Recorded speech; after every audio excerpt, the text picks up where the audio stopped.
पण आयुष्यभर आपल्या घरातला एक कर्ता पुरुष, आपला एक भाऊ नाही, हे दुःख आयुष्यभर आपल्या सगळ्यांच्या अंतःकरणात आहे. आज व्यासपीठावर उभी राहिलेली असताना आज राज्यातून महाराष्ट्रातले अनेक मंत्री आलेत आणि माझं कर्तव्य म्हणून आणि ह्या भागाची लोकप्रतिनिधी म्हणून व्यासपीठावर महाराष्ट्रातून जे सगळे दादाप्रेमी आलेत त्यांचं मी बारामतीमध्ये तुमच्या सगळ्यांचं अंतःकरणापासून आपल्या सगळ्यांचं मी स्वागत करते. हा कार्यक्रम हा प्रचंड दुःखाचा आपला कार्यक्रम. वहिनींवर पण मोठी जबाबदारी पडली, त्यांच्या लेकरांवरही जबाबदारी पडली. पार्थ आणि जयला अजूनही लहानच आहेत आमच्यासाठी, ते या वयामध्ये एवढी मोठी जबाबदारी त्यांच्यावर आली. पण तिघही ज्या पद्धतीने ही जबाबदारी पेलवतायत, कर्तव्य करतायत, ती आपल्या सगळ्यांसाठीच एक अभिमानाची आणि कौतुकाची गोष्ट आहे. मी स्वतः महाविकास आघाडीच्या वतीने माननीय सोनिया गांधी, माननीय उद्धवजी ठाकरे, माननीय राहुल गांधी, माननीय खडगेजी, माननीय संजय राऊत साहेब, अरविंद सावंतजी, आदित्य ठाकरे, हर्षवर्धन सपकाळ, शशिकांत शिंदेजी, जयंत पाटीलजी, माझे सगळे सहकारी आणि पदाधिकारी यांच्या सगळ्यांच्या वतीने वहिनींना शब्द देते की महाविकास आघाडीतला प्रत्येक कार्यकर्ता आणि जो बारामतीतला मतदार आहे तो वहिनींना ह्या इलेक्शनमध्ये ताकदीने त्यांच्याबरोबर उभा राहायला शब्द द्यायला मिळाला.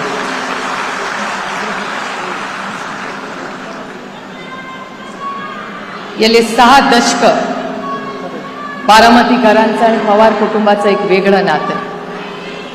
मला अभिमान वाटतो तुम्हाला सांगताना की मागच्याच आठवड्यात तामिळनाडूच्या इलेक्शनमध्ये काही चर्चा चालू होत्या दिल्लीमध्ये आणि बारामतीचा आवर्जून उल्लेख झाला. याचं कारण असं की तुमच्या बारामतीकरांच्या विश्वासाने आणि प्रेमाने बारामतीत एक मोठा रेकॉर्ड लवकर होणार आहे.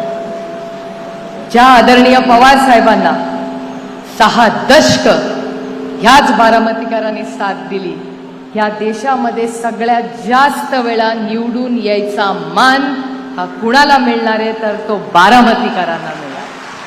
60 वर्ष ही परंपरा तुमच्या आशीर्वादाने सुरू झाली. आदरणीय पवार साहेब 6 दशक इथे कार्यरत होते. त्यानंतर दादांवर मोठी जबाबदारी आली आणि पूर्ण निष्ठेने दादांनी गेले 35 वर्ष या भागाची सेवा केली आणि बारामतीची वेगळी ओळख महाराष्ट्राच्या राजकारणात स्थापन केली. ह्या बारामतीकरांनी अनेक वेळा आरोप प्रत्यारोप झाले, संघर्ष केला, पण बारामतीकरांनी कधी पवारांची साथ नाही सोडली. आणि ह्याच बारामतीकरांसमोर नतमस्तक होऊन महाविकास आघाडी, राष्ट्रवादी काँग्रेस पक्ष, शरदचंद्र पवार, राष्ट्रीय काँग्रेस पार्टी आणि शिवसेना यांच्या वतीने मी सगळ्यांना मनापासून शब्द आणि शुभेच्छा द्यायला आले की या संपूर्ण इलेक्शनमध्ये माझी तर इच्छा होती हे बिनविरोध व्हावं, इलेक्शनच होऊ नये. म्हणून पहिल्याच दिवशी, ज्या दिवशी इलेक्शन अनाऊन्स झालं, मी पहिल्या दिवशी चॅनलवर गेले आणि म्हणाले वहिनींचं इलेक्शन हे बिनविरोध झालं पाहिजे. दुर्दैव आहे की काही लोकांचे फॉर्म अजूनही राहिले, पण ठीक आहे, आता मतदान होईल, पण हे विक्रमी मतदान नक्की होईल ह्याच्याबद्दल माझ्या मनात तीळ मात्र शंका नाही. आपल्या सगळ्यांना मतदानाचा नंबर कितवा आहे आपला? 1 नंबरला वहिनींचं नाव, चिन्ह आणि बटन आहे. त्या 1 नंबरच्या शेजारचं बटन दाबून दादाला आदरांजली, श्रद्धांजली द्या आणि वहिनींना साथ द्या ही विनंती करायला मी आले. ही दिवस आणि हा वेळ कुठल्याही बहिणीवर येऊ नये. मला आजही तो दिवस आठवतो. मी सकाळी वॉक करत होते, 8:40-45ची ती वेळ होती आणि 5चा मला फोन आला. अनेक वेळा पार्थन मी फोनवर बोलतो, म्हणलं इतक्या सकाळी काय फोनवर काढलं? मला म्हणला डॅडीचं प्लेन पडलंय. म्हणलं काय पण बोलू नकोस. मला म्हणले आत्या जरा ऐका माझं, डॅडीचं प्लेन पडलं. म्हटलं डॅडी कशावरनं त्या प्लेनमध्ये आहे? काहीतरी बोलू नको, चेक कर नीट.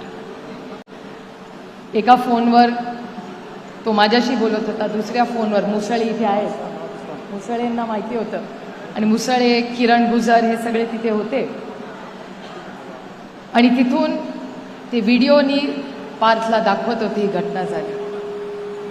आजही असं डोळे बंद करून गेलं वाटतं की काय तो दिवस होता, काय ती परीक्षा, काय झालं की ही अशी घटना किंवा हा दिवस आपल्यावर आला. आजही मला विश्वास बसत नाही. ते प्लेन बघायची हिंमत मी पण केली नाही. त्या दिवशी हेलिकॉप्टरने मी आणि वहिनी एकत्र आलो. वहिनींना माझ्या तर हिंमत पण नव्हती. पार्थ म्हणला बघायचं आहे, म्हणलं मला नाही हिंमत बाबा बघायची. मी डोळे बंद केले तेव्हा, कारण का मला अजूनही अपेक्षा होती की कदाचित त्या विमानात दादा नसेलच, आणि असला तर दादा त्याच्यातून चालत बाहेर येईल. आपण कशाला वाईट विचार करायचा. पण झालं ते झालं. आपण आता एक शब्द सगळ्या बारामतीकरांनी एकमेकाला दिला पाहिजे की दादाची जी स्वप्न आहे ती आपण सगळी एकत्र मिळून पूर्ण करू. दादाची जी जी बारामतीची स्वप्न आहे ही सगळी पूर्ण करण्यासाठी जी काही सहकार्य मदत आमच्या सगळ्यांची लागेल ती आम्ही सगळी नक्की करू. आणि बारामतीची आन बान आणि शान जी 6 दशकं महाराष्ट्राच्या आणि देशाच्या राजकारणात राहिली आहे ती टिकून ठेवण्याची नैतिक जबाबदारी ही आपल्या सगळ्यांवर आहे आणि आमच्यावरही. आणि त्याच्यामुळे ती जबाबदारी मी पूर्णपणे पार पडीन. पुन्हा एकदा महाविकास आघाडीच्या वतीने आपल्या सगळ्यांना शब्द देते, या संघर्षाच्या काळात, या इलेक्शनमध्ये आणि पुढच्या या संपूर्ण विकासामध्ये आपण सगळे एकत्र राहू. दादाला मनापासून आदरांजली अर्पण करते, श्रद्धांजली अर्पण करते आणि आपली रजा घेते. जय हिंद, जय महाराष्ट्र, जय आघाडी. धन्यवाद ताई. यानंतर मी विनंती करेन राष्ट्रवादी काँग्रेस पक्षाच्या महाराष्ट्र राज्याचे प्रदेशाध्यक्ष सन्माननीय सुनीलजी तटकरे.